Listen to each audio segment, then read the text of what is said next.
বন্ধুরা, আজ বানাবো পমফ্লেট। পমফ্লেট মাছটাকে প্রথমে ম্যারিনেট করে নিচ্ছি হলুদ, তেল আর নুন দিয়ে। এখন আমাদের লাগছে আলুটাকে ভেজে নেব। টমেটো আছে, ধনেপাতা, পেঁয়াজ। পমফ্লেট মাছের জন্য নিয়ে নেব 1 চামচ লঙ্কার গুঁড়ো, 1/2 চামচ জিরের গুঁড়ো,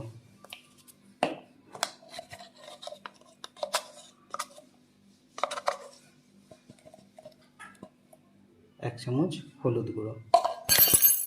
মশলাটাকে একটু জল দিয়ে ভিজিয়ে রাখবো। পমফ্লেট মাছটা কড়াইয়ের মধ্যে দিয়ে দিলাম ভাজার জন্য।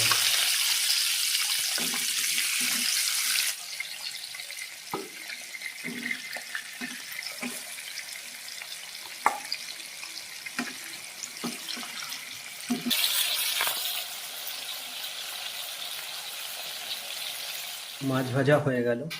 এবার আলুগুলোকে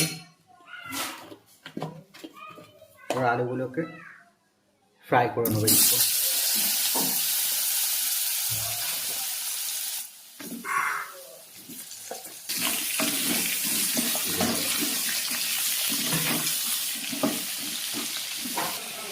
আলুগুলো লাল লাল করে ভাজা হয়ে গেছে। এবার আলুগুলোকে আমি তুলে নেব।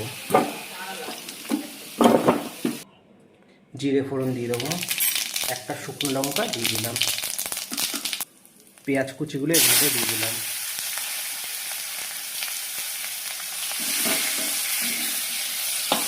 পেঁয়াজটা ভাজা হয়ে গেছে। এবার আদা কুচিটা দিয়ে দিলাম।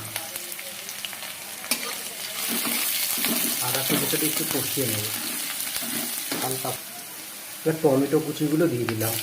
টমেটো কুচিগুলো ভালো করে কষিয়ে নেব যাতে কাঁচা কাঁচা না থাকে।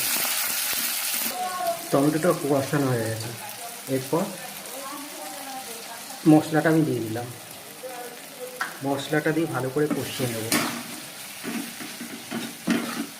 মশলাটা এতক্ষণ কষাবো যতক্ষণ না মশলার থেকে তেলটা না কষায়। মশলাটা কষানো হয়ে গেছে। এরপর আলুগুলো দিয়ে দিলাম।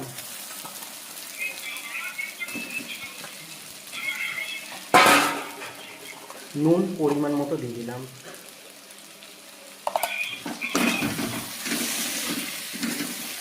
মশলাটা কষানো হয়ে গেছে। এবার পরিমাণ মতো জল দিয়ে দেবো।